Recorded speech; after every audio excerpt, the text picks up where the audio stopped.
হাতের কাছে যদি সব উপকরণ থাকে তাহলে মন চায় কিছু নতুন বানাতে। হ্যালো ভিউয়ার্স, আসসালামু আলাইকুম। ফিরে এসেছি আবার একটি নতুন রেসিপি নিয়ে। আমাদের আজকের রেসিপি ডেলিশিয়াস দহি কা শরবত। তাহলে চলুন শুরু করা যাক আমাদের আজকের রেসিপিটি। দহি শরবত বানানোর জন্য এখানে আমি একটা ব্লেন্ডার নিয়ে নিয়েছি। এবার এতে আমি দিচ্ছি হাফ কাপ চিনি আর দিচ্ছি 4টে এলাচ।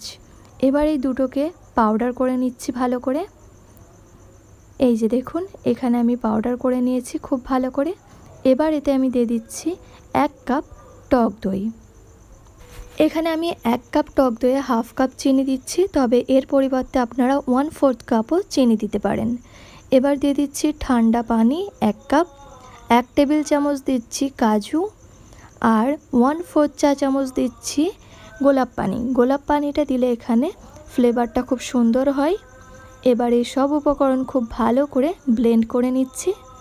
এটা এখন আমার খুব ভালো করে ব্লেন্ড হয়ে গেছে। এবার এটা আমি সার্ভ করে নেব। এখানে আমি দুটো গ্লাসে এখন দহি শরবতটা সার্ভ করে নিচ্ছি। তাহলে দেখলেন তো কত কম সময়ে, কত কম উপকরণে, কত চটপট তৈরি হয়ে গেল আমাদের এই দহি কা শরবত। এই শরবতের উপরে আমি গার্নিশ করে দিচ্ছি অল্প কাঠবাদাম কুচি। আপনারা চাইলে এর পরিবর্তে কাজু বাদাম অথবা পেস্তা বাদাম, যে কোনো বাদাম আপনারা অ্যাড করতে পারেন। আর ওপর থেকে ছড়িয়ে দিচ্ছি শুকনো গোলাপের পাপড়ি। এটা অপশনাল, দিলে এর সেন্টটা খুব সুন্দর লাগে। আমাদের এখানে দহি কা শরবত এখন পুরোপুরি রেডি। সামনে ঈদ, আর এই ঈদের মেনুতে এই রকম ঠান্ডা ঠান্ডা দহি কা শরবত থাকলে আর কিছুই লাগবে না। এই রেসিপিটা এতটাই সহজ যে কোনো রকম ঝামেলা ছাড়াই একদম ঝটপট তৈরি হয়ে যায়। বাড়িতে যদি কোনো হঠাৎ গেস্ট আসে তাহলে তাদেরকে বানিয়ে এটা সার্ভ করতে পারেন, আর বাচ্চাদেরকে দিলে তারা তো অনেক মজা করে খাবে।